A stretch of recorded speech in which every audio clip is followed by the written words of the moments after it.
এক্ষেত্রে ডক্টর হাজারি স্যারের বই বের করো 311 পৃষ্ঠা। ডক্টর হাজারি স্যারের বইয়ের 311 পৃষ্ঠা বই বের করো, পেন নাও, কালার পেন থাকলে কালার পেন নাও, তাহলে আরো সুবিধা হবে।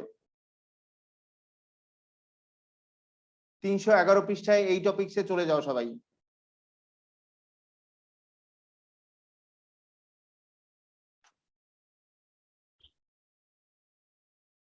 পেয়েছো সবাই? 311 পৃষ্ঠায় 2.14 টপিকস গ্লিসারিন ও ফেনল।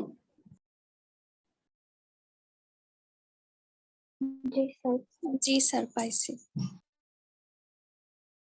এই টপিকসের এখান থেকে যেটুক লাগবে সেটুক ফার্স্ট ব্র্যাকেটের মধ্যে দিয়ে দাও। এই দ্বিতীয় প্যারাটা লাগবে, দ্বিতীয় প্যারাটা ফার্স্ট ব্র্যাকেটে আটকাও। এবং এটা লাগবে অ্যাডমিশন টেস্টের জন্য, বোর্ডের পরীক্ষার জন্য লাগবে না, অ্যাডমিশন টেস্ট লিখে রাখো। ওই মেডিকেল বুয়েট ভার্সিটিতে মাঝে মাঝে প্রশ্ন আসে। এইটুক এই প্যারাটা দেখবা, শুধু দ্বিতীয় প্যারাটা এটুকু একটা ব্র্যাকেটে আটকিয়ে রাখো, ফার্স্ট ব্র্যাকেটে। বাকি অংশ লাগবে না কিন্তু।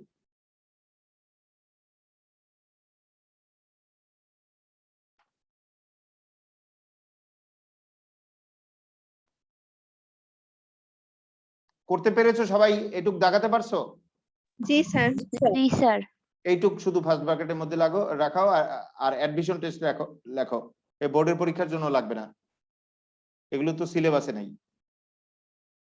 তারপরে এই পেজের লাস্টে একটা সেন্টেন্স আছে, এই সেন্টেন্সটা লাগবে।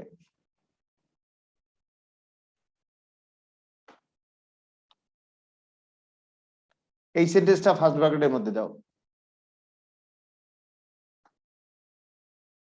শুধুমাত্র এই সেন্টেন্সটা। পেয়েছো? এই পৃষ্ঠার লাস্টেই আছে এটা। জি স্যার।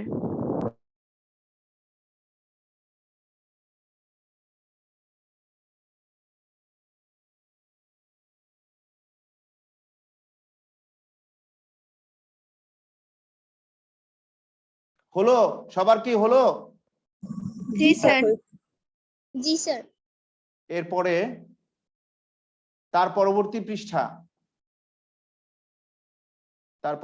পৃষ্ঠায়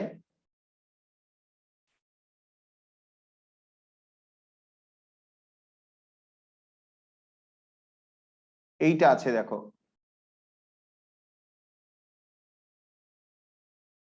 এইটা থেকে লাগবে শুধুমাত্র এই প্রথম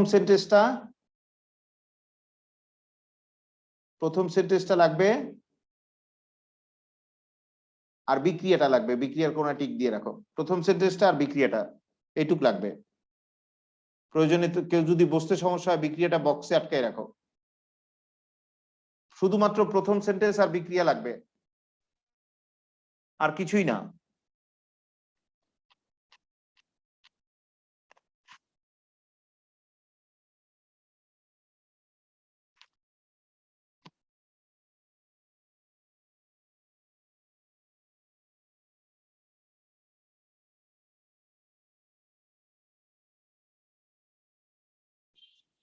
হয়েছে? জি স্যার। এর বেশি কিন্তু অ্যাডমিশন টেস্টও লাগবে না। এর বেশি আমি যা দেখাচ্ছি, এর বেশি লাগবে না অ্যাডমিশন টেস্টও। এই টপিকস এমনিই তো বেশি একটা দরকার নেই। তারপরে আছে এইটা, এরপরেই ওই পৃষ্ঠায় এরপরেই আছে, দেখো। তেল বা চর্বি অম্লীয় আর্দ্র বিশ্লেষণ দ্বারা। পেলা? জি স্যার। এইটা লাগবে, এইটুক এই থেকে এইটুক ব্র্যাকেটে দাও, ফার্স্ট ব্র্যাকেটে দাও। যেটুক লাগবে সেটুক ফার্স্ট ব্র্যাকেটে দাও।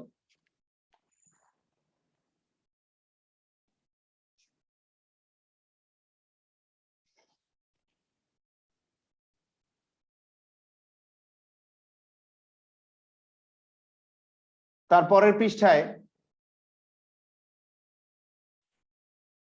এইটা আছে, দেখো। অপসারণ বিক্রিয়ার একটি প্যারা আছে।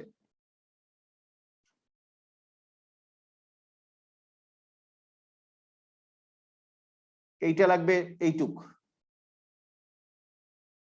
শুরু থেকে এই বিক্রিয়া পর্যন্ত, বিক্রিয়া 2 অণু পানি পর্যন্ত এইটুক লাগবে।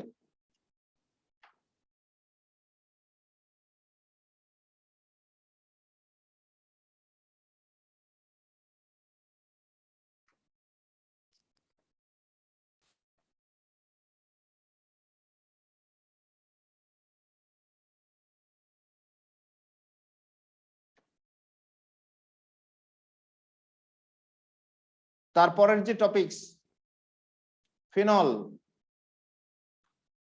এই ফেনলের কোনো বার্তা যাবে না, শুধুমাত্র পরের পৃষ্ঠায় একটি 4 নম্বর পয়েন্ট আছে, 4 নম্বর পয়েন্টটি বাদ দাও।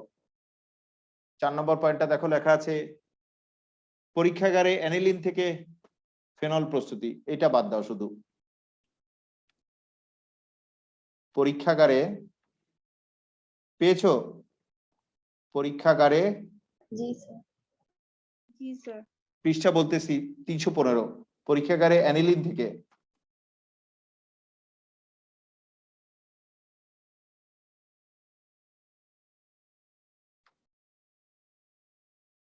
এইটুক বাদ যাবে, এইটা এই পয়েন্টটা বাদ দাও, এই পয়েন্টটা বাদ।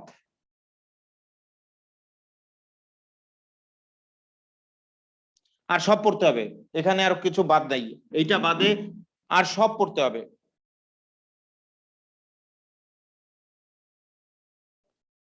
এখন এই যতদূর পারি আজকে পড়িয়ে ফেলবো এখানে, এখন থেকে বই ধরে পড়াবো, তাড়াতাড়ি চ্যাপ্টারটি কমপ্লিট করার চেষ্টা করব।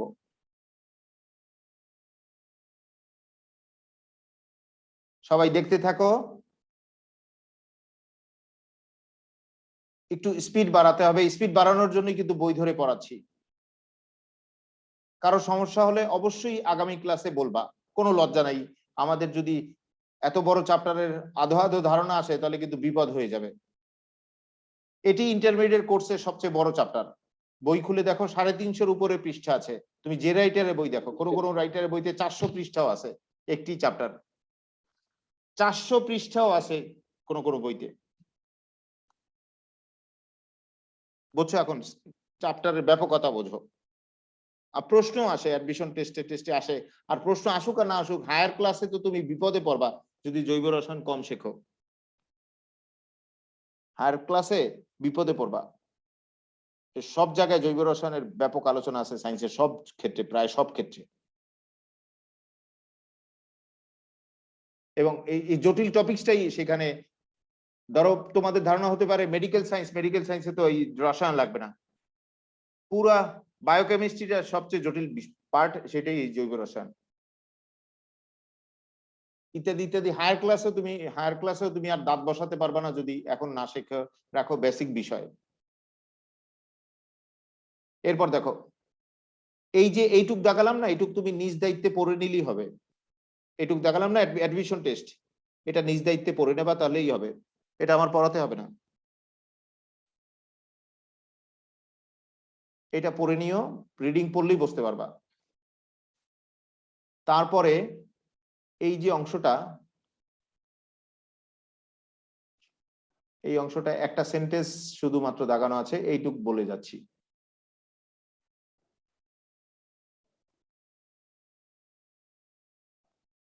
গ্লিসারিনটা কি তা বলা আছে এখানে, দেখো ভালো করে দেখো, বোঝার চেষ্টা করো।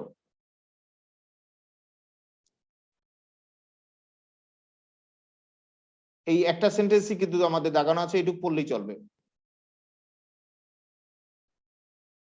গ্লিসারিনের অপর নাম হলো গ্লিসারল, এর ইউপ্যাক নাম হলো প্রোপেন 1,2,3 ট্রাইঅল। কেন প্রোপেন 1,2,3 ট্রাইঅল? দেখো 3 কার্বনের অ্যালকেন প্রোপেন,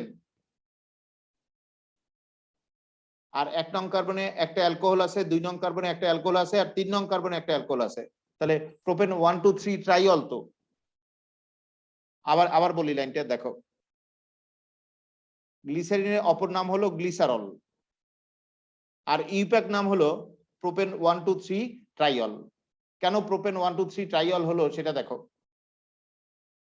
3 কার্বনের অ্যালকেন, 1 2 3, 3 কার্বনের অ্যালকেন, তাই প্রোপেন, আর 1 নং কার্বনে একটা অ্যালকোহল, 2 নং কার্বনে একটা অ্যালকোহল, আর 3 নং কার্বনে একটা অ্যালকোহল। তাহলে টোটালি যৌগটার নাম কি? প্রোপেন 1,2,3 ট্রাইঅল। এরই ট্রিভাল নাম হলো গ্লিসারল বা গ্লিসারিন। এরপর দেখো গ্লিসারিন প্রস্তুতি দেখো।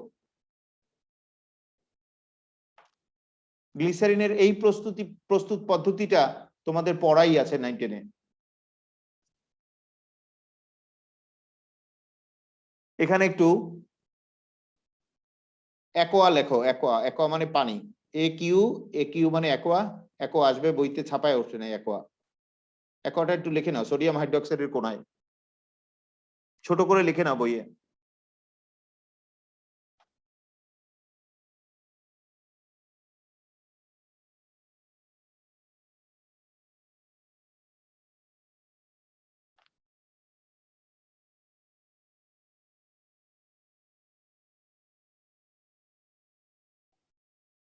এখন দেখো সবাই লিখছো, অ্যাকোয়াটা লিখছো সবাই?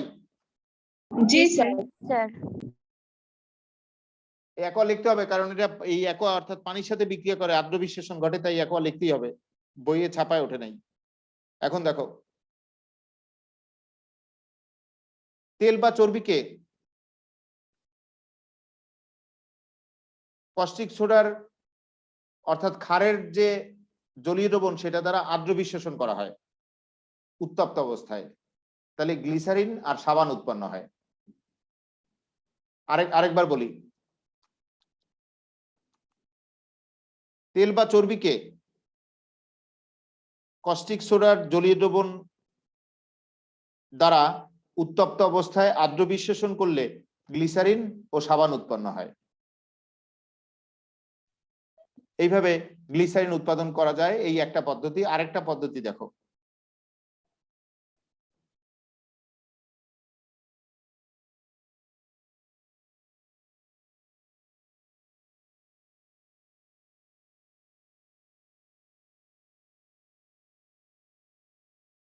এই গ্লিসারিন উৎপাদনের আরেকটা পদ্ধতি বলতেছি। তেল বা চর্বিকে H+ মানে কি অ্যাসিডীয় মাধ্যমে উত্তপ্ত অবস্থায়, এটা কিন্তু পানি অণুর সাথে বিক্রিয়া মানে কি আদ্র বিশ্লেষণ। আদ্র বিশ্লেষণ করলেই গ্লিসারিন আর ফ্যাটি অ্যাসিড উৎপন্ন হয়। আরেকবার দেখো, তেল বা চর্বিকে অম্লীয় মাধ্যমে অর্থাৎ অ্যাসিডীয় মাধ্যমে উত্তপ্ত অবস্থায় আদ্র বিশ্লেষণ করলে গ্লিসারিন ও ফ্যাটি অ্যাসিড উৎপন্ন হয়। এটা একটি গ্লিসারিন উৎপাদনের পদ্ধতি।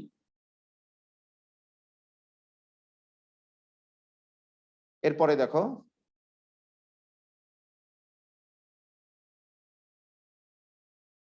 গ্লিসারিনের শনাক্তকরণ কিভাবে করা হয় সেটা দেখো।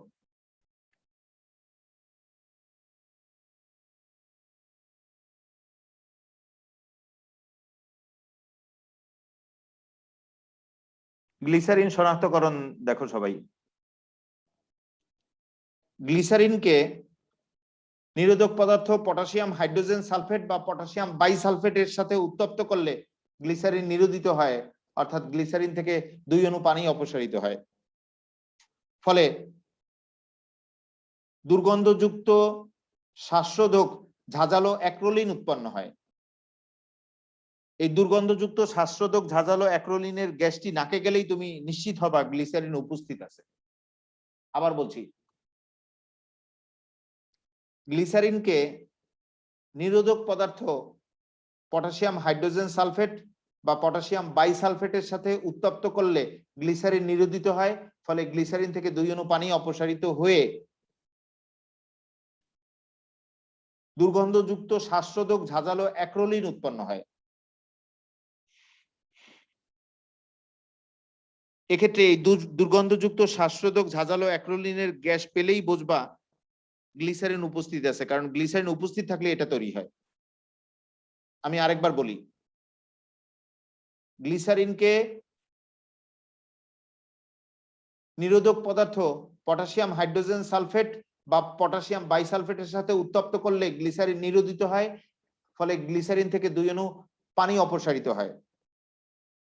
তখন দুর্গন্ধযুক্ত শ্বাসরোধক ঝাঁঝালো অ্যাক্রোলিন গ্যাস উৎপন্ন হয়।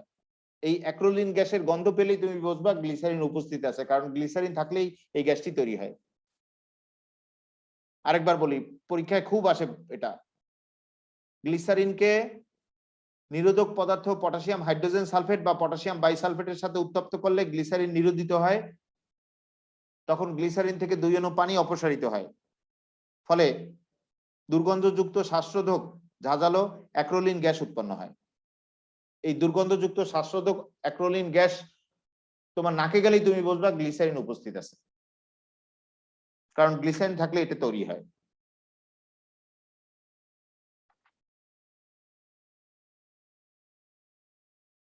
এরপর দেখো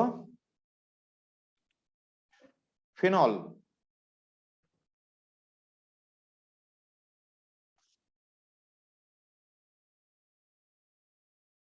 ফেনলের যে টপিকসটা, এই টপিকসটা একটা ইম্পর্টেন্ট টপিকস। ফেনল আমাদের আলোচ্য বিষয়। ফেনল দেখো সবাই,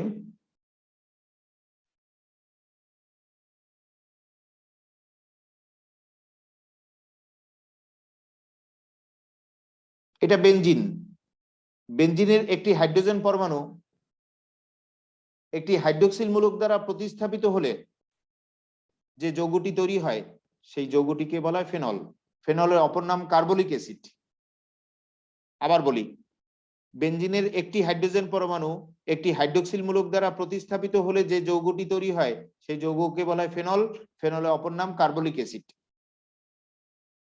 ফেনলের মৃদু অম্লধর্মিতা আছে, আর মৃদু অম্লধর্মিতা থাকার কারণে এটি ডিসইনফেক্টেন্ট এবং অ্যান্টিসেপটিক হিসেবে ব্যবহৃত হয়। বাংলায় বলতে পারো জীবাণুনাশক ও পচন রোধক হিসেবে এটাকে ব্যবহার করা হয়। এটা তো ফেনল, একটু আগেই দেখালাম ফেনল। এটা ক্রিসল। ফেনলের যদি একটা মিথাইল মূলক থাকে ক্রিসল, এখানে অর্থ অবস্থানে মিথাইল আছে তাই অর্থ ক্রিসল। এটা সেই বিখ্যাত যে যৌগ আছে না জীবাণুনাশক ডেটল, এটা হলো সেই ডেটলের মূল উপাদান। আর এটা হলো পিক্রিক অ্যাসিড। পিক্রিক অ্যাসিড হলো পোড়া জায়গায় অ্যান্টিসেপটিক যে মলম ব্যবহার করা হয় বার্নল মলম, সেই বার্নল মলম বা বার্নল ক্রিম তৈরিতে এটাকে ব্যবহার করা হয়। এটা দ্বারা যে ক্রিমটি তৈরি হয় সেটি পোড়া জায়গার অ্যান্টিসেপটিক হিসেবে কাজ করে, অর্থাৎ পচন রোধক হিসেবে কাজ করে। এটাকে ওষুধ হিসেবে ব্যবহার করা হয়। আবার বলছি দেখো, বেনজিন তো এটা, বেনজিনের একটি হাইড্রোজেন প্রতিস্থাপন করে একটি হাইড্রোক্সিল মূলক আসলে যে যৌগ তৈরি হয় সেই যৌগকে বলা হয় ফেনল। ফেনলের অপর নাম কার্বলিক অ্যাসিড। এখানে তো সেই ফেনলের সংকটটি আবার লেখা। আর এই ফেনল মৃদু অম্লধর্মী, এই কারণে ডিসইনফেক্টেন্ট অর্থাৎ জীবাণুনাশক আর অ্যান্টিসেপটিক অর্থাৎ পচন রোধক হিসেবে এটাকে ব্যবহার করা হয়। যেমন এটা হলো অর্থক্রিসল যৌগ। এটা জীবাণুনাশক হিসেবে এবং পচন রোধক হিসেবে ব্যবহার করা হয়। এটা তো তোমরা জানোই, এটা তো ডেটল, ডেটলের মূল উপাদান। এটাকে জীবাণুনাশক এবং পচন রোধক হিসেবে ব্যবহার করা হয়। এটা হলো পিক্রিক অ্যাসিড।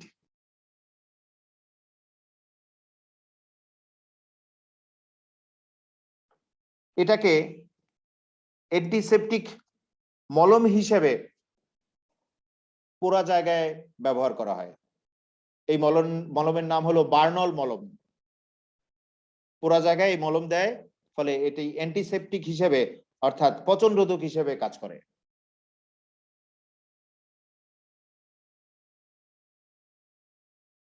এগুলো সংকেত কিন্তু আমি সব লিখে দিয়েছিলাম নামকরণের সময়। তারপর এদের প্রস্তুতি আবার পড়ানো হবে তো এরপরে। আপাতত এইটুক জানো তাহলেই হবে। এরপর দেখো ফেনল প্রস্তুতি। ফেনল প্রস্তুতির পদ্ধতিগুলো আমি বলে যাচ্ছি।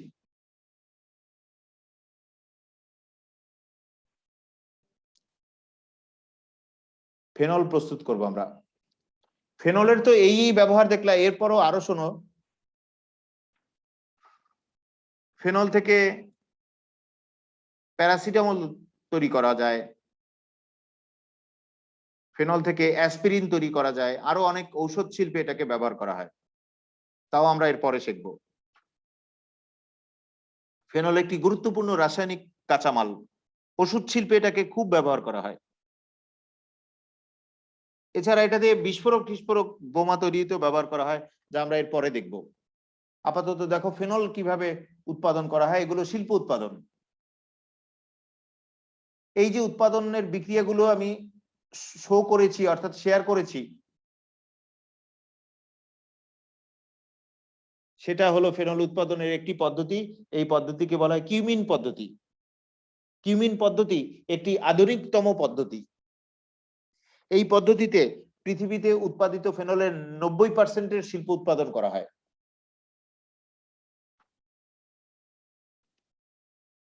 এই পদ্ধতিতে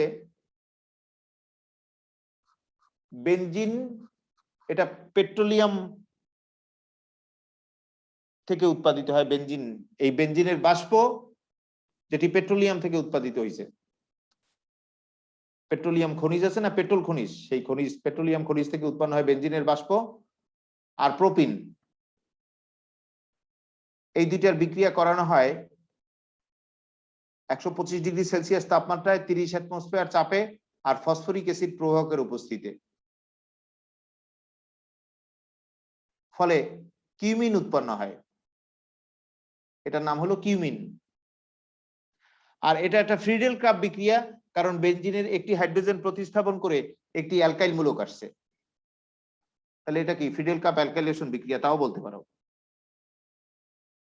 এরপর উৎপন্ন যে কিউমিন, সেই উৎপন্ন কিউমিনকে অক্সিজেন দ্বারা জারিত করা হয় কোবাল্ট লবণ প্রবাহকের উপস্থিতিতে 130 ডিগ্রি সেলসিয়াস তাপমাত্রায় উত্তপ্ত অবস্থায়। ফলে কিউমিন হাইড্রোপারক্সাইড উৎপন্ন হয়। দেখো হাইড্রোজেনে দুইটা অক্সিজেন আছে, তাই এটা কিউমিন হাইড্রোপারক্সাইড। উৎপন্ন কিউমিন হাইড্রোপারক্সাইড যে যৌগটা আছে, সেই যৌগটাকে লঘু সালফিক অ্যাসিড দ্বারা উত্তপ্ত অবস্থায় আর্দ্র বিশ্লেষণ করলেই ফেনল উৎপন্ন হয়। এবং বাই প্রোডাক্ট হিসেবে উৎপন্ন হয় 3 কার্বন বিশিষ্ট কিটোন, এটার নাম কি অ্যাসিটোন বা প্রোপানন। এখানে একটা প্লাস চিহ্ন হবে, প্লাস চিহ্নটা বইতে আসে নাই। তোমরা তো জানোই একাধিক উৎপাদ থাকলে উৎপাদের মাঝখানে কি এটা প্লাস চিহ্ন হয়, এটি বইতে ছাপায় ওঠে নাই। তাহলে একটু আবার দেখো সবাই, আমি কিউমিন পদ্ধতিতে ফেনল উৎপাদন বলছি। এটি আধুনিকতম পদ্ধতি এবং পৃথিবীতে উৎপাদিত ফেনলের 90% শিল্প উৎপাদন এই পদ্ধতিতে করা হয়। এই পদ্ধতিতে পেট্রোলিয়াম থেকে উৎপন্ন বেনজিনের বাষ্প আর প্রোপিন, এই দুইটার বিক্রিয়া করানো হয় 125 ডিগ্রি সেলসিয়াস তাপমাত্রায় 30 অ্যাটমসফিয়ার চাপে আর ফসফরিক অ্যাসিড প্রবাহকের উপস্থিতিতে। ফলে কিউমিন উৎপন্ন হয়। উৎপন্ন কিউমিনকে অক্সিজেন দ্বারা জারিত করা হয় কোবাল্ট লবণ প্রবাহকের উপস্থিতিতে 130 ডিগ্রি সেলসিয়াস তাপমাত্রায় উত্তপ্ত অবস্থায়। ফলে কিউমিন হাইড্রোপারক্সাইড উৎপন্ন হয়। উৎপন্ন কিউমিন হাইড্রোপারক্সাইডকে লঘু সালফিক অ্যাসিড দ্বারা উত্তপ্ত অবস্থায় আর্দ্র বিশ্লেষণ করলেই ফেনল এবং অ্যাসিটোন উৎপন্ন হয়। এখানে একটা প্লাস চিহ্ন আসবে, কারণ একাধিক উৎপাদ থাকলে তার মাঝখানে প্লাস চিহ্ন আসবে, বইতে ছাপায় ওঠে নাই, এটা পরে লিখে নিও। আরেকবার বলি, তারপর তোমাদের প্রশ্ন থাকলে বলবা। আমি এখন আলোচনা করতেছি কিউমিন প্রণালীতে ফেনল উৎপাদন, অর্থাৎ ফেনলের শিল্প উৎপাদন। কিউমিন পদ্ধতিতে ফেনল উৎপাদন একটি সর্বাধুনিক পদ্ধতি। এই পদ্ধতিতে পৃথিবীতে ব্যবহৃত 90% ফেনলের শিল্প উৎপাদন করা হয়। এই পদ্ধতিতে পেট্রোলিয়াম থেকে উৎপন্ন বেনজিনের বাষ্প আর প্রোপিন, এই দুইটার বিক্রিয়া করানো হয় 125 ডিগ্রি সেলসিয়াস তাপমাত্রায় 30 অ্যাটমসফিয়ার চাপে আর ফসফরিক অ্যাসিড প্রবাহকের উপস্থিতিতে। ফলে এই বিক্রিয়ায় কিউমিন উৎপন্ন হয়। আর এটা কিন্তু একটা ফ্রিডেল কাপ বিক্রিয়া, কারণ বেনজিনের একটি হাইড্রোজেন প্রতিস্থাপন করে অ্যালকাইলে আসছে, তাহলে এটা কি ফ্রিডেল কাপ অ্যালকাইলেশন বিক্রিয়া, তাও বলতে পারো। উৎপন্ন কিউমিনকে অক্সিজেন দ্বারা জারিত করা হয় কোবাল্ট লবণ প্রবাহকের উপস্থিতিতে 130 ডিগ্রি সেলসিয়াস তাপমাত্রায় উত্তপ্ত অবস্থায়, ফলে কিউমিন হাইড্রোপারক্সাইড উৎপন্ন হয়। উৎপন্ন কিউমিন হাইড্রোপারক্সাইডকে লঘু সালফিক অ্যাসিড দ্বারা উত্তপ্ত অবস্থায় আর্দ্র বিশ্লেষণ করলেই ফেনল পাওয়া যায়। আর বাই প্রোডাক্ট হিসেবে উৎপন্ন হয় অ্যাসিটোন। 3 কার্বন বিশিষ্ট কিটোনকে কি বলা হয়? অ্যাসিটোন বা প্রোপানন, একটা নাম বললেই হলো। আরেকবার বলি, আমাদের আলোচ্য বিষয় হলো কিউমিন পদ্ধতিতে ফেনলের শিল্প উৎপাদন। এটি একটি আধুনিকতম পদ্ধতি এবং এই পদ্ধতিতে পৃথিবীতে ব্যবহৃত 90% ফেনলের শিল্প উৎপাদন করা হয়।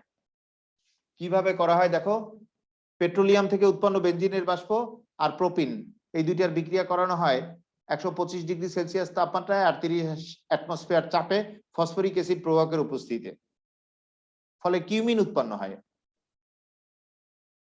আর এটা একটা ফ্রিডেল কাপ বিক্রিয়া, কারণ এখানে বেনজিনের হাইড্রোজেন প্রতিস্থাপন করে অ্যালকাইল আসছে, তাহলে এটা একটা ফ্রিডেল কাপ বিক্রিয়া। কিন্তু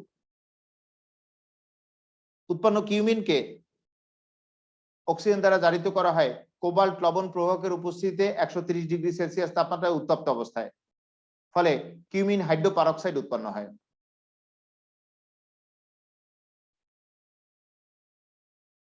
উৎপন্ন কিউমিন হাইড্রোপারক্সাইডকে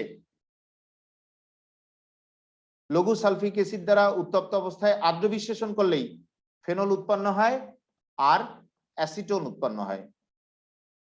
এই বাই প্রোডাক্টের নাম না বললেও চলবে, আমরা তো মেইন প্রোডাক্টের নাম বললেই হয়, তা তো জানো। প্রশ্ন আছে কারো এখান থেকে? থাকলে বলো, প্রশ্ন থাকলে বলো।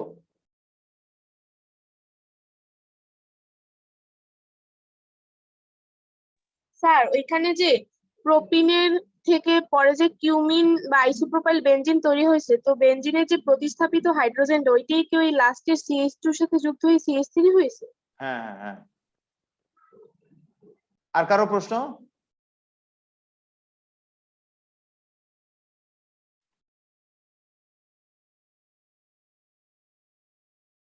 আমি চলে যাওয়ার আগে, মোছার আগে আবারও একবার বলি, পেট্রোলিয়াম থেকে উৎপন্ন বেনজিনের বাষ্প আর প্রোপিনের ফ্রিডেল কাপ বিক্রিয়া করানো হয় 125 ডিগ্রি সেলসিয়াস তাপমাত্রায় 30 অ্যাটমসফিয়ার চাপে আর ফসফরিক অ্যাসিড প্রবাহকের উপস্থিতিতে, ফলে কিউমিন উৎপন্ন হয়।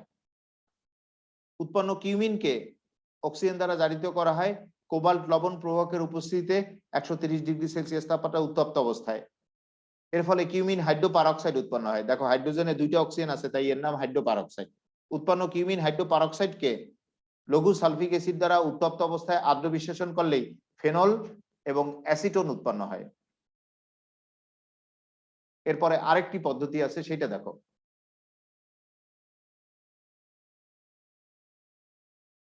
এটা ডাউ প্রণালী। ডাউ প্রণালীতে ফেনলের শিল্প উৎপাদন।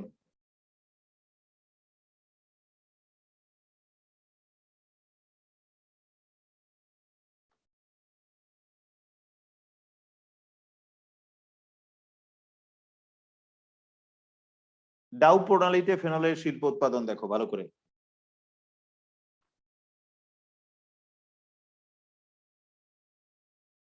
বিজ্ঞানী ডাউ, ডয়াকার রস্যু, ডাউ এই পদ্ধতি আবিষ্কার করেছে, তাই আবিষ্কারকের নাম অনুসারে এই পদ্ধতিকে বলা হয় ডাউ পদ্ধতি।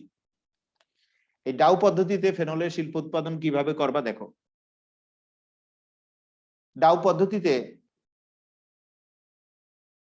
বেনজিনকে শুষ্ক ফেরিক ক্লোরাইড অর্থাৎ অনার্দ্র ফেরিক ক্লোরাইড প্রবাহকের উপস্থিতিতে ক্লোরিনের সাথে বিক্রিয়া করে ক্লোরোবেনজিনে পরিণত করা হয়।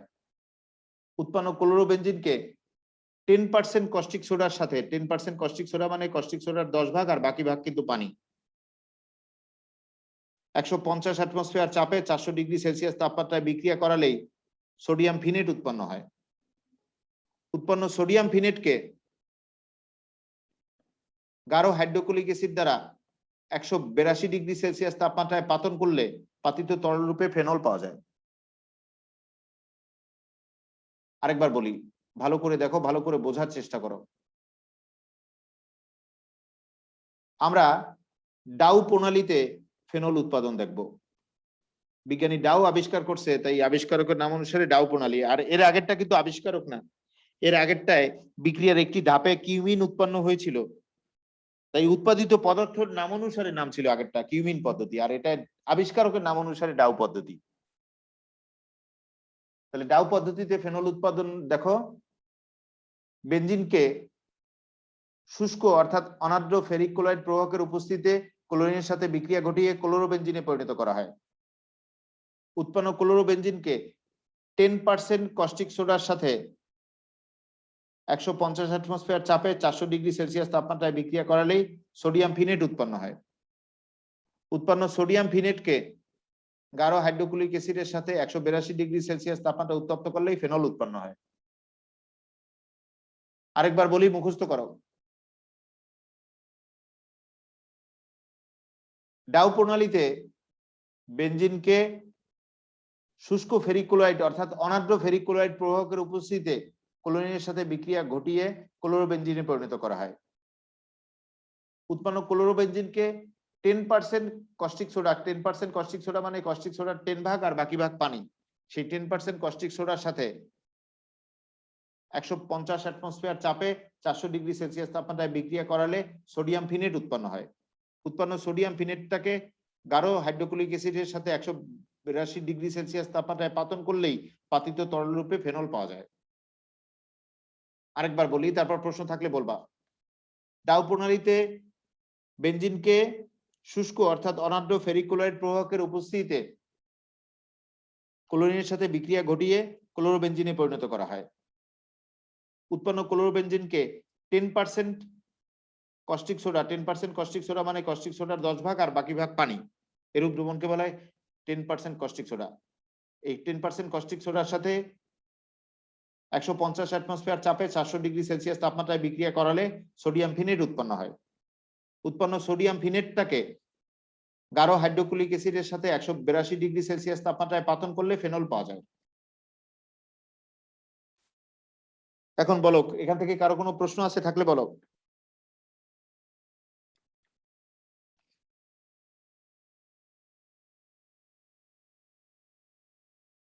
আর এটাও কিন্তু প্রতিস্থাপন বিক্রিয়া, দেখো বেনজিনের এখানকার হাইড্রোজেনটা প্রতিস্থাপন করে ক্লোরিন আসছে, আর যে হাইড্রোজেনটা প্রতিস্থাপিত হয়েছে আর এখানে যে ক্লোরিনটা রয়ে গেছে তারা একত্রিত হয়ে হাইড্রোক্লোরিক অ্যাসিড উৎপন্ন করেছে।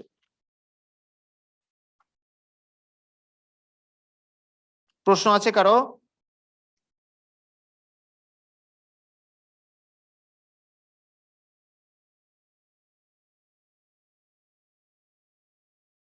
এরপরের যেটা আছে সেটা একটু জটিল, সেটা আমার লিখে বুঝাতে হবে, তোমাদের পরেও বুঝতে সমস্যা হতে পারে। তোমরা পরে বোঝার জন্য আমার এই রেকর্ড ক্লাসটা চালিয়ে দেখে তারপর বই পড়বা, এটা একটু জটিল। আর এর আগে যা পড়িয়েছি সব সহজ। দেখো, আমরা এখন ফেনল উৎপাদনের 3 নম্বর পদ্ধতি আলোচনা করব বা শিখব। ফেনল উৎপাদনের 3 নম্বর পদ্ধতি দেখো, এর আগে 1 নম্বর পদ্ধতি ছিল কিউমিন পদ্ধতি, তারপর 2 নম্বর পদ্ধতি ছিল ডাউ পদ্ধতি, এখন 3 নম্বর পদ্ধতি শিখব। এই পদ্ধতিতে আলকাট্রার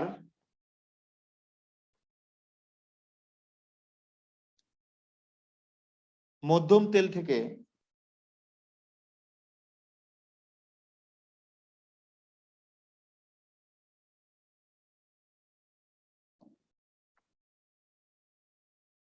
ফেনল নিষ্কাশন করা হয়। নিষ্কাশন করা হয় অর্থাৎ উৎপাদন করা হয়।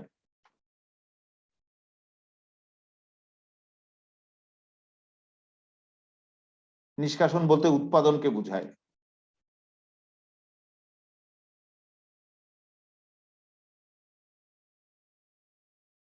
ভালো করে দেখো, একটু জটিল। আলকাট্রার মধ্যম তেল থেকে ফেনল নিষ্কাশন, এটি বই পড়ার আগে এই ক্লাসটা একটু দেখে নেবা, রেকর্ডেড ক্লাসটা এটুকু একটু দেখে নেবা, নাহলে তোমাদের একটু বুঝতে ঝামেলা হবে। আলকাট্রার মধ্যম তেল থেকে ফেনল নিষ্কাশন বা উৎপাদন আমাদের আলোচ্য বিষয়। ভালো করে দেখো, এই পদ্ধতি বোঝার আগে কয়েকটা বিষয় জেনে রাখো। সেটা হলো আংশিক পাতন। আংশিক পাতন আমরা ফার্স্ট পেপারে পড়েছি। একটা অংশকে পাতন করে আলাদা করার পদ্ধতিকেই বলা হয় আংশিক পাতন। আর ছাকন, ছাকন যে পদ্ধতি, সেই ছাকনকে পরিশ্রাবণ বলা হয়। ছাকন আর পরিশ্রাবণ একই ব্যাপার। ছাকন না বলে তুমি পরিশ্রাবণও বলতে পারো। কেমিস্ট্রিতে ছাকন বলেই না, কেমিস্ট্রিতে বলে পরিশ্রাবণ। এই পরিশ্রাবণ লিখবা, কিন্তু ভেবে নেবে এটা ছাকন পদ্ধতি। আর পরিশ্রাবণ অর্থাৎ ছাকন যে মেশিনে করা হয় সেই মেশিনকে বলা হয় পরিশ্রাবণ মেশিন, বা বাংলায় বলতে পারো সহজ বাংলায় ছাকন মেশিন। আর ছাকন বা পরিশ্রাবণ করলে যেটি তলানি পড়ে ছাকনির নিচে সেটাকে বলে পরিশ্রুত।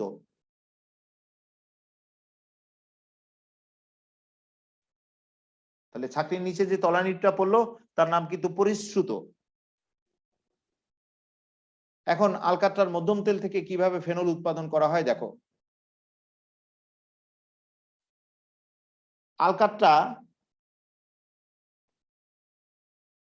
এটি পেট্রোলিয়াম খনিজে পাওয়া যায়। পেট্রোল খনিজে, পেট্রোল খনিজে অর্থাৎ পেট্রোলিয়াম খনিজে আলকাট্রা পাওয়া যায়।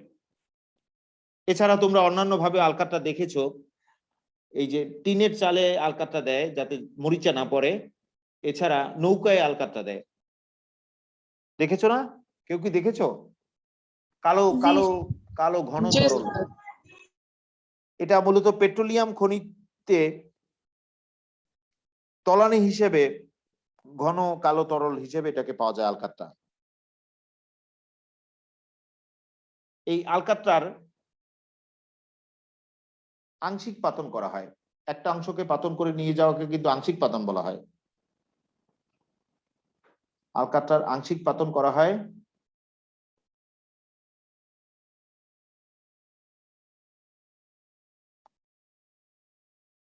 একশো 71 থেকে 230 ডিগ্রি সেলসিয়াস তাপমাত্রা সীমার মধ্যে।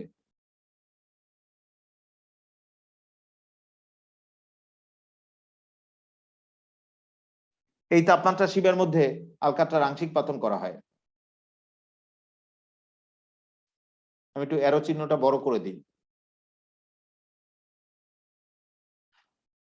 এই তাপমাত্রা সীমার মধ্যে আলকাট্রার আংশিক পাতন করলে যেটি পাওয়া যায় সেটাকে বলা হয় মধ্যম তেল। বলতে পারো স্যার মধ্যম তেল কেন নাম? এই তাপমাত্রায় এই মধ্যম ঘনত্বের তেল পাওয়া যায়, তাই এর নাম মধ্যম তেল। এর চেয়ে বেশি তাপমাত্রায় আবার বেশি ঘনত্বের তেল পাওয়া যায়, এর চেয়ে কম তাপমাত্রায় আবার কম ঘনত্বের তেল পাওয়া যায়। সেগুলো আমাদের আলোচ্য বিষয় না। এই তাপমাত্রায় মধ্যম ঘনত্বের যে তেলটি পাওয়া যায় সেটার নাম হলো মধ্যম তেল।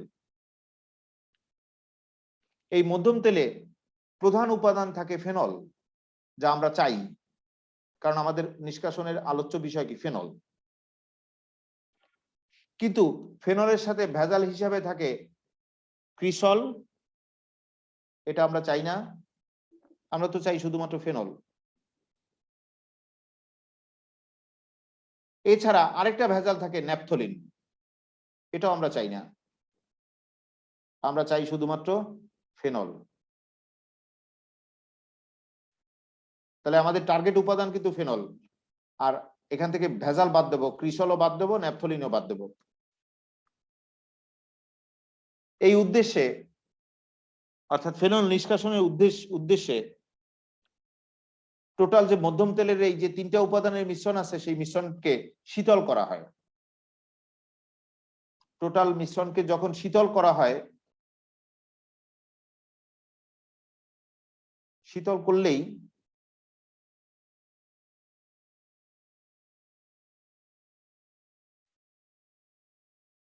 ন্যাপথলিনটা কেলাসিত হয় অর্থাৎ দানায় পরিণত হয়।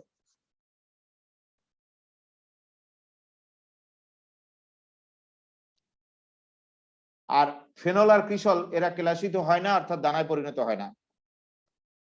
তারপর এটাকে পরিস্রাবণ অর্থাৎ ছাকন করা হয়। পরিস্রাবণ অর্থাৎ ছাকন করলে ন্যাপথলিন যেটা কেলাসিত হয়েছে অর্থাৎ দানায় পরিণত হয়েছে সেটি ছাকনির উপরে আটকে থাকে, আর নিচে পরিশ্রুত হিসাবে পাওয়া যায় ফেনল আর ক্রিসল। তাহলে পরিস্রাবণ করলে পরিশ্রুত হিসাবে পাবা কি?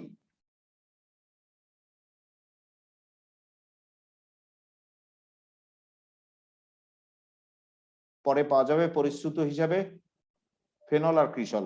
এখানে লিখি পরিশ্রুত হিসাবে, ছাকনের পরে যেটা নিচে নামে সেটাকে কিন্তু পরিশ্রুত বলে। পরিশ্রুত হিসাবে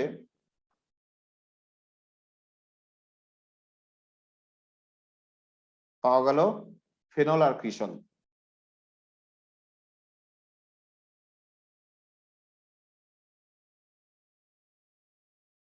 কিন্তু এখান থেকে তো আমরা ফেনল চাই,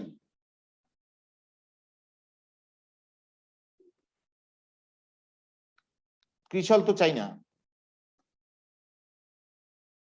এই জন্য এই যে পরিশ্রুত যেটা পাওয়া গেল সেই পরিশ্রুতটাকে 10% কস্টিক সোডার সাথে মেশিনে ঝাঁকানো হয়। পরিশ্রুতটাকে 10% কস্টিক সোডার সাথে মেশিনে ঝাঁকালেই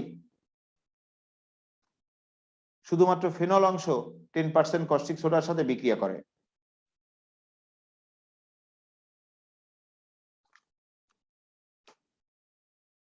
বিক্রিয়া করে পানিতে দ্রবণীয় সোডিয়াম ফিনেট উৎপন্ন করে।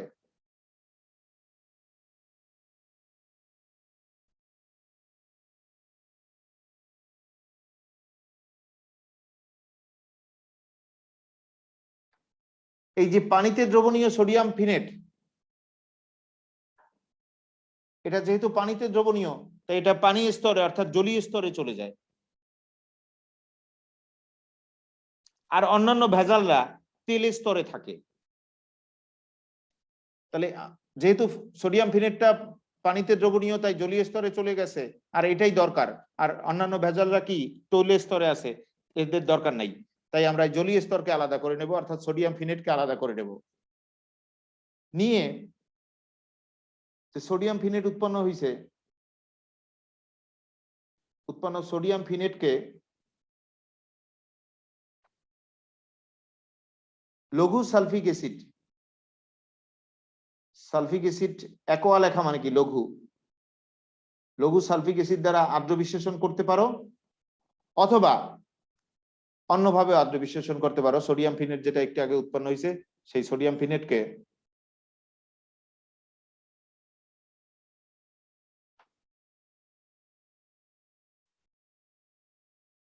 উচ্চ চাপে কার্বন ডাই অক্সাইড গ্যাস দ্বারা আর্দ্র বিশ্লেষণ করতে পারো। যে কোনো একভাবে করলেই হলো। তাহলে লঘু সালফিক অ্যাসিড দ্বারা আর্দ্র বিশ্লেষণ করতে পারো সোডিয়াম ফিনেটকে, অথবা উচ্চ চাপে কার্বন ডাই অক্সাইড দ্বারা আর্দ্র বিশ্লেষণ করতে পারো। যাই করো না কেন উভয় পদ্ধতিতে ফেনল উৎপন্ন হবে। যে কোনো একটা পদ্ধতি অনুসরণ করলেই হবে। আর বাই প্রোডাক্ট এখানে উৎপন্ন হবে সোডিয়াম সালফেট, আর এখানে এই পদ্ধতিতেও ফেনল উৎপন্ন হবে।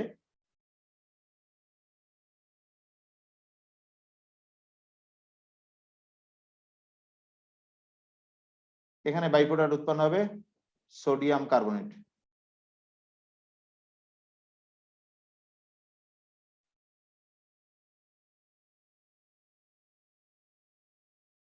এই যে ফেনলটা উৎপন্ন হয়েছে সেই ফেনলটা এখনো বিশুদ্ধ না। এই ফেনলের সাথে এখনো কালো ময়লা আছে। ফেনলটা কালো তৈলাক্ত স্তর হিসাবে থাকবে।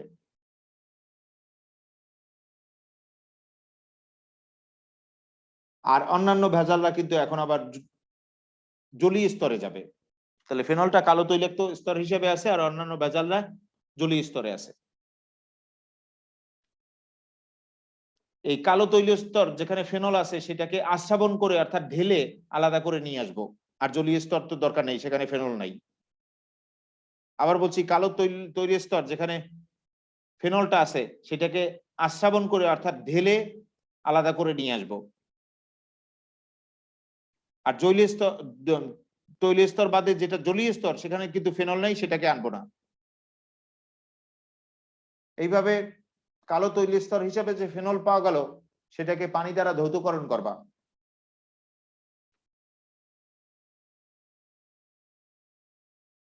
পানি দ্বারা ধৌতকরণ করবা। পানি দ্বারা ধৌতকরণ করলে কালো ময়লা সব চলে যাবে।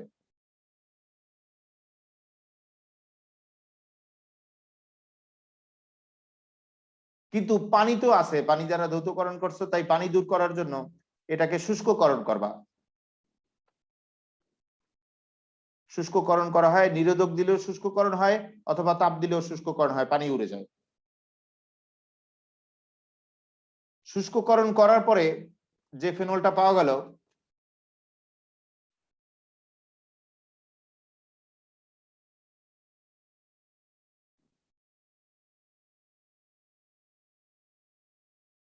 সেই ফেনলটাকে 182 থেকে 180 ডিগ্রি সেলসিয়াস তাপমাত্রা সীমার মধ্যে আংশিক পাতন করবা। 182 ডিগ্রি সেলসিয়াস থেকে 180 ডিগ্রি সেলসিয়াস তাপমাত্রা সীমার মধ্যে আংশিক পাতন করবা। তাহলে প্রায় বিশুদ্ধ অবস্থায় ফেনলটি পাতিত হয়ে আলাদা হবে। কিন্তু এখনো ভেজাল আছে, প্রায় বিশুদ্ধ হয়েছে, পুরোপুরি বিশুদ্ধ হয় নাই। আর শিল্প উৎপাদনে তো প্রায় বিশুদ্ধ হলে হবে না, এগুলো দিয়ে ওষুধ টষুধ তৈরি করতে হবে। ওষুধের কাঁচামাল বা মেডিসিনের কাঁচামাল হওয়ার কারণে বা জীবাণুনাশকের কাঁচামাল হওয়ার কারণে এটাকে বিশুদ্ধ হতে হবে। তাহলে এই অবস্থায় প্রায় বিশুদ্ধ ফেনল পাওয়া গেল। এই প্রায় বিশুদ্ধ যে ফেনল পাওয়া গেল সেটাকে 41 ডিগ্রি সেলসিয়াস তাপমাত্রায় শীতল করবা। 41 ডিগ্রি সেলসিয়াস তাপমাত্রায় শীতল করলেই পুরোপুরি শতভাগ বিশুদ্ধ ফেনলের কেলাস অর্থাৎ দানা তৈরি হবে। এরকম তালমিশ্রির দানার মতো বিশুদ্ধ ফেনলের কেলাস অর্থাৎ দানা তৈরি হবে। আর অন্যান্য ভেজালরা কিন্তু কেলাস বা দানা তৈরি করবে না, অন্যান্য ভেজালরা দ্রবণে থাকবে। তারপর এটাকে ফাইনালি ছাঁকবা অর্থাৎ পরিস্রাবন করবা। ফাইনালি পরিস্রাবন করলে ছাঁকনির উপরে ফেনলের ক্লাস অর্থাৎ বিশুদ্ধ ফেনল ছাঁকনির উপরে আটকা থাকবে, আর পরিশ্রুত হিসেবে অন্যান্য ভেজালরা নিচে পড়ে যাবে। তাহলে পরিস্রাবন করলে ছাঁকনির উপরে বিশুদ্ধ ফেনলের ক্লাস পাওয়া গেল।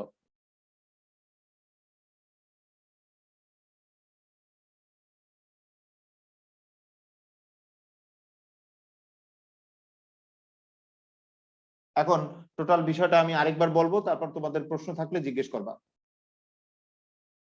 একটু বেশ জটিল পদ্ধতি, ভালো করে দেখো। আমরা আলকাট্রার মধ্যম তেল থেকে ফেনল নিষ্কাশন অর্থাৎ উৎপাদন কিভাবে হয় সেটা শিখব। এক্ষেত্রে আমাদের একটু বেসিক জেনে রাখা লাগবে। আংশিক পাতন, একটা অংশকে পাতনকে বলা হয় আংশিক পাতন। আর ছাকন এটাকেই পরিস্রাবন বলা হয় রসায়নের ভাষায়। ছাকন আর পরিস্রাবন একই ব্যাপার। আর ছাকন করলে অর্থাৎ পরিস্রাবন করলে যেটি নিচে পড়ে ছাকনির নিচে সেটি হলো পরিশ্রুত। আরেকটা পদ্ধতিও তোমাদের বলে দিই, তাহলে মনে আর একটু সুবিধা হবে।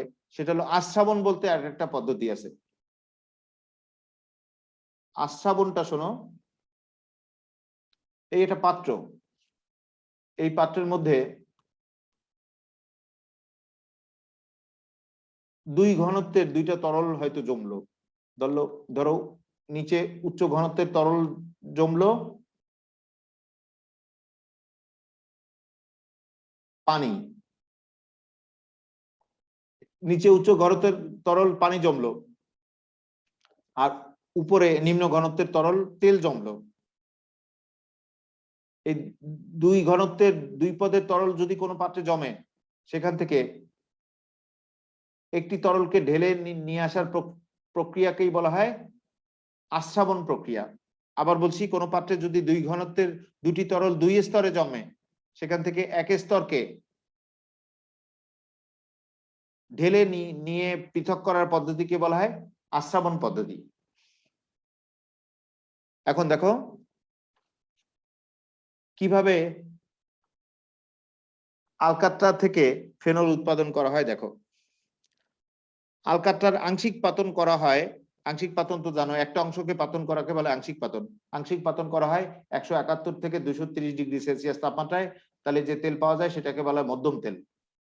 মধ্যম তেলে প্রধানত ফেনল থাকে, আমরা যেটা চাই। এছাড়া এর মধ্যে ভেজাল থাকে ক্রিসল আর ন্যাপথলিন, এদেরকে চাই না। আমরা এই ভেজাল দূর করে ফেনল নিষ্কাশন করব। এই উদ্দেশ্যে টোটাল এই মধ্যম তেলের মিশ্রণকে শীতল করলেই ন্যাপথলিনটা কেলাসিত হবে, অর্থাৎ দানায় পরিণত হবে। আর বাকি দুইটা যে দুইটা আছে সেই দুইটা কেলাসিত হবে না, অর্থাৎ দানায় পরিণত হবে না। তাহলে এটাকে ছাঁকবা, অর্থাৎ পরিস্রাবন করবা। ছাঁকলেই ন্যাপথলিনের কেলাসটি ছাঁকনির উপরে আটকা থাকবে, আর পরিশ্রুত হিসেবে অর্থাৎ তলানি হিসেবে নিচে পাওয়া যাবে কি ফেনল আর ক্রিসল। যে ফেনলটা আর ক্রিসলের যে মিশ্রণটা পাওয়া গেল পরিশ্রুত, সেই পরিশ্রুত মিশ্রণটাকে 10% কস্টিক সোডার সাথে মেশিনে ঝাঁকানো হয়। ঝাঁকালে পর শুধুমাত্র ফেনলটাই দ্রবণীয় সোডিয়াম ফিনেটে পরিণত হয়। আর যেহেতু এটা পানিতে দ্রবণীয় উপাদান, তাই এটি জলীয় স্তরে অর্থাৎ পানির স্তরে চলে আসে। এই জলীয় স্তরটাকে অর্থাৎ সোডিয়াম ফিনেটটাকে আলাদা করে নিয়ে আসা হয়। জলীয় স্তরটাকে অর্থাৎ সোডিয়াম ফিনেটটাকে আলাদা করে নিয়ে এসে লঘু সালফিক অ্যাসিড দ্বারা আদ্র বিশ্লেষণ করতে পারো, অথবা উচ্চ চাপে কার্বন ডাই অক্সাইড দ্বারা আদ্র বিশ্লেষণ করতে পারো, তাহলে পেয়ে যাবা ফেনল। এর একটা পদ্ধতির সহায়তা নিলেই হলো, যে কোনো একটা পদ্ধতি করলেই হলো, ফেনল পাওয়া যাবে।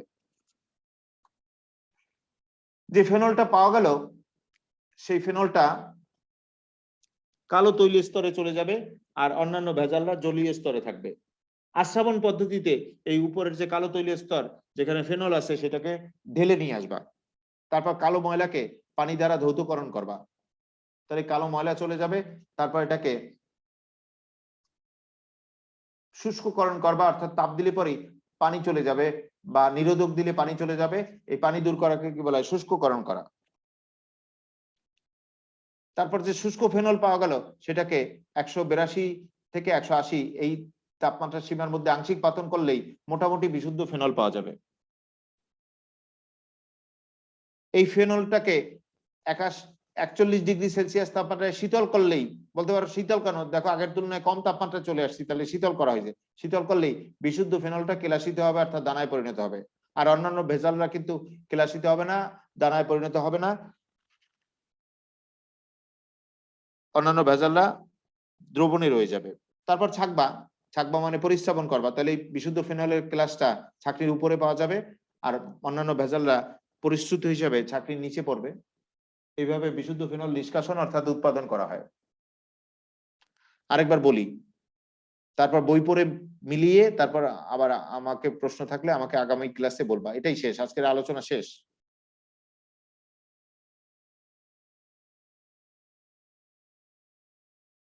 আলকাট্রার মধ্যম তেল থেকে আমরা ফেনল নিষ্কাশন অর্থাৎ উৎপাদন শিখব। এই হলো আমাদের শিখন ফল। আংশিক পাতন তো জানো, একটা অংশকে পাতন করে নিয়ে আসাকে বলে আংশিক পাতন, আর ছাকনকেই রসায়নে বলা হয় পরিস্রাবন। আর ছাকন করলে অর্থাৎ পরিস্রাবন করলে যেটা ছাকনির নিচে পড়ে সেটাকে বলে পরিশ্রুত। আর ছাকন করার জন্য যে মেশিন সেটাকে কিন্তু পরিস্রাবন মেশিন বা ছাকন মেশিন বলা হয়। আর এছাড়া আশ্রাবণ পদ্ধতি আছে, সেটা হলো দুইটা তরল যদি দুইটা স্তরে জমে, তাহলে একটা তরল স্তরকে ঢেলে আলাদা করার পদ্ধতিকে বলা হয় আশ্রাবণ পদ্ধতি।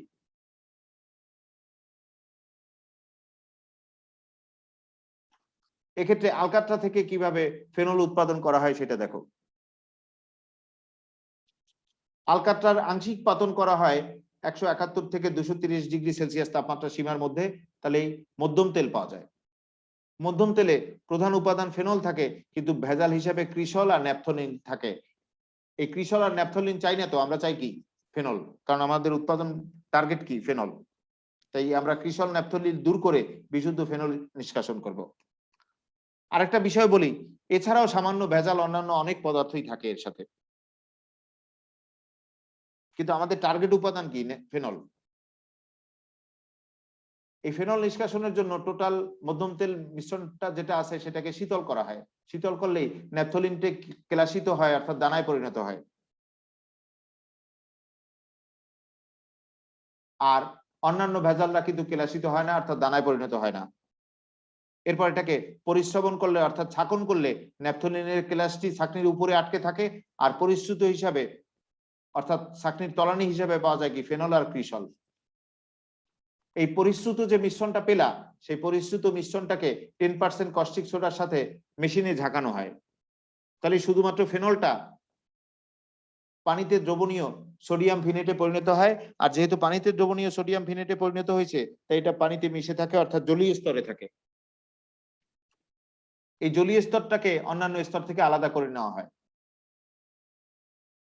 এরপর এই জলীয় স্তরটাকে অর্থাৎ সোডিয়াম ফিনেটটাকে লঘু সালফিক অ্যাসিড দ্বারা বা উচ্চচাপে কার্বন ডাইঅক্সাইড দ্বারা আর্দ্র বিশ্লেষণ করলেই ফেনল পাওয়া যায়। কিন্তু এখনো যথেষ্ট ভেজাল থাকে ফেনলে। যে ফেনলটা পাওয়া গেল সেই ফেনলটা কালো তৈলাক্ত উপাদান হিসেবে পাওয়া যায়, কিন্তু এর সাথে ভেজাল থাকে।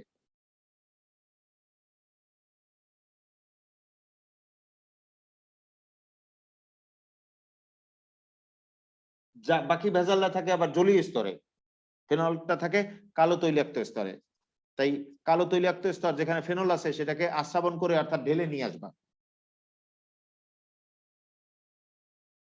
এরপর এটাকে পানি দ্বারা ধৌতকরণ করবা, তাহলে কালো ময়লা চলে যাবে। এরপর পানি দূর করার জন্য এটাকে শুষ্ককরণ করবা। তারপর শুষ্ক ফেনলটাকে এত তাপমাত্রা সীমার মধ্যে আংশিক পাতন করলেই মোটামুটি বিশুদ্ধ ফেনল পাওয়া যাবে। এই মোটামুটি বিশুদ্ধ যে ফেনল পাওয়া গেছে সেই ফেনলটাকে 41°C তাপমাত্রায় শীতল করলেই শতভাগ বিশুদ্ধ ফেনল কেলাসিত হবে, অর্থাৎ দানায় পরিণত হবে। আর অন্যান্য ভেজালরা কেলাসিত হবে না, অর্থাৎ দানায় পরিণত হবে না, তারা দ্রবণে রয়ে যাবে। তারপর ছাঁকন করবা অর্থাৎ পরিশ্রবণ করবা, করলেই ছাঁকনির উপরে পাওয়া যাবে কি বিশুদ্ধ ফেনল, আর অন্যান্য ভেজালরা কি ছাঁকনির নিচে তলানি পড়বে। আজকে এই পর্যন্ত থাকলো। এটা রেকর্ডেড ক্লাস দেখে পড়ে নিও। কেউ কিছু বলবা? এখান থেকে কারো কিছু জিজ্ঞেস আছে? প্রশ্ন থাকলে বলো। কোনো প্রশ্ন আছে এখান থেকে কারো?